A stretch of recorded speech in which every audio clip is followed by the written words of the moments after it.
Hey guys, what's up? My name is Christian. I'm going to be bringing you a different kind of video today. We're not going to be in any kind of software or DAW today. Today is going to be a video based on tips that I use when it comes to mixing, and hopefully some tips that you can take at the end of the video and apply them to your mixes to make your experience and mix overall a better project. So I have about 12 tips that I'm going to be giving you. So if you have pen and paper, write them down, but I hope you enjoy. All right, tip number one is very important, which is why it's number one. The rest of the tips after this don't fall in any particular order of importance, but I think this one deserves a number one spot, and that is being organized. It is crucial to stay organized, and I've hit this point many times in the past when you have a new project, a new session, and you have tracks that are out of order or tracks that are all the same color. I think it's like a dark blue by default on Pro Tools. Get organized. Organize your tracks. I usually do vocals first. In my line, I do vocals, then I'll do guitars, bass, drums, pianos, pads, keys, and then I'll have my effects sends, my master fader at the end. Get organized. Color code your tracks. It can be any color you want. Create groups so you can manage everything in an organized manner. Create markers where the song verses and choruses and bridges are, etc. Being organized to me is number one to having a solid mix because it'll be more easy to move more fluidly, and it's just time is of the essence when it comes to these types of sessions and projects.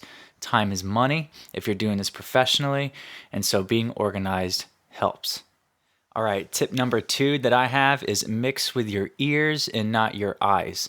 And it's kind of a no-duh type tip, right? But it's very easy to fall into the trap of mixing with your eyes. And what I mean is when you look at an EQ graph, or when you look at other people's EQ graphs, even, maybe looking at other videos to help you out, sometimes you can have this idea that your EQ graph needs to look super crazy looking, and maybe you need to have your faders at a certain volume level for certain instruments. Never go by what you might think it looks like. Always go by your ears. Mix with your ears. That is tip number two. All right, tip number three is a fairly simple yet effective one. Utilize your panning knobs to create that stereo field. However, do not be afraid to mix in mono. I find it easier to mix in mono because you want to be able to hear all your individual instruments and instrument tracks. If you can hear them all crystal clear in mono, and then you decide to utilize those pan knobs to create that stereo effect, it's going to be that much more great of a mix. And there's been plenty of music examples in the past, songs in the past that have been mixed in mono and put out as mono tracks. And so there's nothing wrong with mixing in mono. So mix in mono, utilize your pan knobs. Tip number three. Tip number four, automation. Using automation can create a sense of dynamics in your session. Songs by nature should be dynamic. There's highs and low points. There's quiet parts. There's really loud parts. And so as you're mixing the song, as you're going through your session, be aware of that and use that to your advantage. When there's a big chorus, automate the tracks so that the chorus almost gives a feeling that it's much louder in that section than the previous section.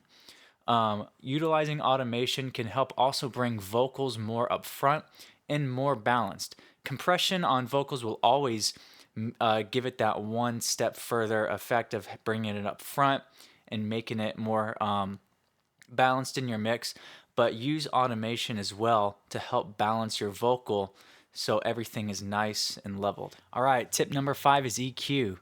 EQ subtly.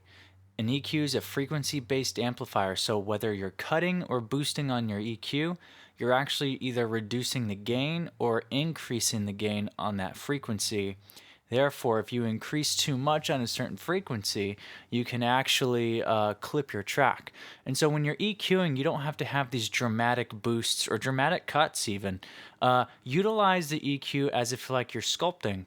Know the instruments you're working with, know the frequency range that they sit in, and kind of navigate from there and use your ears. I like to utilize the sweeping method where I will drag a specific kind of frequency range up and sweep across while the track is playing to see if I can find any problematic sounds, and then I can dip out. Likewise, you can actually boost where the track, as it's playing, where it sounds kind of good within that frequency range, you can kind of attenuate just a little bit. The human ear can start hearing an audible difference around 2 to 3 dB. So keep that in mind. You don't need dramatic boosts or dramatic cuts. EQ subtly. All right, tip number 6 is have a reference track. This is very useful and I use it all the time. If I'm going for a specific sound, or if I want my track to sound similar to the style of music that I can kind of grab from the radio or internet or whatever it may be from another artist, and I can switch back and forth. You can actually bring the reference track if you have a way into your session. That way you can listen to your track as you're mixing and then bounce back to see how your reference track sounds. And for example, if you're doing a Texas blues style mix for a band, you may want to reference Stevie Ray Vaughan, for example, to see how his mix sounded. That way, when you're going back to your client or you're going back to your session and you want that sound, you'll have some sort of reference as to what you're aiming for and how the instruments sound and kind of fit together. Have a reference track. Tip number 7 is compression. Just like EQ, it can be a very powerful tool and one of the most important ones in your bag. Compression can bring that overall sense of balance and leveled and everything being kind of glued together feeling to your track, to your session. And the trick is to not overdo it. You can overcompress, which can then distort your tracks, and never overcompress. Never put like a brick wall limiter or anything like that, in my opinion, because you still got to send your mix to the mastering engineer. And if your track is too compressed and then you send it to the mastering engineer, it can make his life a nightmare, because he's still got to go in, make some EQ tweaks, some compression tweaks as well. And if your track is already heavily compressed, it can just be quite the task on the mastering end. If you want to compress your track and have a limiter and everything on there, send him one with it, one without it, just so he can kind of reference to see, what it should sound like, I guess, at the end of the day. But do not over compress. Tip number 8, know the DAW that you're working in. Learn the shortcut keys, because efficiency will be your best friend. Whether you're using Pro Tools, Logic, GarageBand, Reaper, Cubase, FL Studio, even Audacity. All right, whatever DAW you're using, learn it and master it. Not to say don't learn any other ones. I utilize GarageBand, Logic, and Pro Tools as the only 3 I really have access to. But whatever one you're using as your main DAW, learn it, master it, learn the shortcut keys, because once you do that, your workflow will improve. Your client will be super happy at how professional you look doing that versus going through long menus and drop-down menus and everything like that. Learn the shortcut keys. All right, guys, tip number 9 is utilizing reverb. Reverb can create a great sense of space and dimension to your tracks. However, if you're not careful, it can make it a little bit muddy. When you have your recordings put into your session, into whatever DAW you're using, it's most likely going to be a little bit dry, because that's how you want to typically record your tracks, in a treated recording studio, a treated room, whether it's drums, whether it's vocals, especially vocals. You want to get the vocals as dry as possible in the recording process. That way, later on, you can add reverb artificially and create that sense of space and sense of dimension. Reverb can take your mix from sounding flat to sounding awesome. Keep in mind, too much reverb can wash out your mix and make it seem too distant.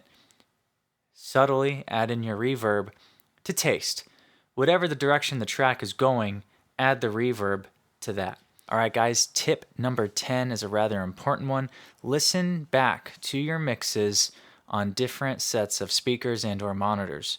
The average person, when they listen to a song, they're listening to these songs on car radios, Apple AirPods, earbuds,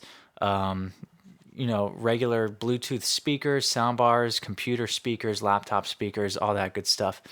Make sure you're utilizing the different monitors that you have access to anyway, the best you can, to listen back to your mix to make sure that your mix is consistent along all these monitors. It may sound good on your fancy headphones, it may sound good on your fancy studio monitors, but doesn't sound consistent along the forms of speakers that your client and or audience will be listening to, or listening on rather. Always double check your mix on other speakers. All right, guys, tip number 11 harkens back to EQ, which we mentioned earlier, and reverb, which we mentioned earlier. Now, reverb does create that sense of space that you otherwise, wouldn't have in a typical recording setup because your tracks come in dry. Be sure to try adding an EQ on your reverb tracks. It's a little fun trick to do. Put a little high pass filter on there. It will filter out any unnecessary low ends coming through the reverb, and it can help make it not so muddy. It's a cool little trick that I kind of picked up from another person. I can't take credit for that because in the past I haven't done that, and your tracks do tend to get a little bit muddy, especially when you have a ton of tracks utilizing reverb that don't need a lot of the low end there. And so putting a high pass filter on your reverb track can kind of help, dial down the muddiness. Give it a shot. All right, guys, we're at the end here. Tip number 12, mix other music that is not your own. It's very easy to be your own musician, your own recording engineer, your own producer, jack of all trades, and it's very easy to fall into that you only mix this type of music. Don't be afraid to branch outside your comfort zone. Go out and meet other artists. Meet people in your area that you can potentially do their mixing for them and expose yourself to other genres of music to mix. It's very exciting. And there's another way to do this also. Warren Hewart is a Grammy nominated engineer, producer. He's a musician. On his YouTube channel, he does offer a way to have access to free Pro Tools sessions. And usually it's the session that he's working on in video.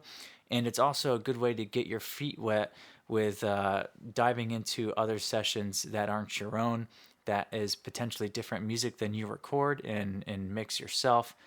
Always worth checking out. But that is my 12 tips. All right, guys, that's all I have for you today. That was my 12 mixing tutorial tips that I suggest. That's what I use every time that I have a session. I refer to those 12 tips religiously, and I hope you're able to pull anything from that, whether you've maybe already knew some of it and maybe you didn't know some of it.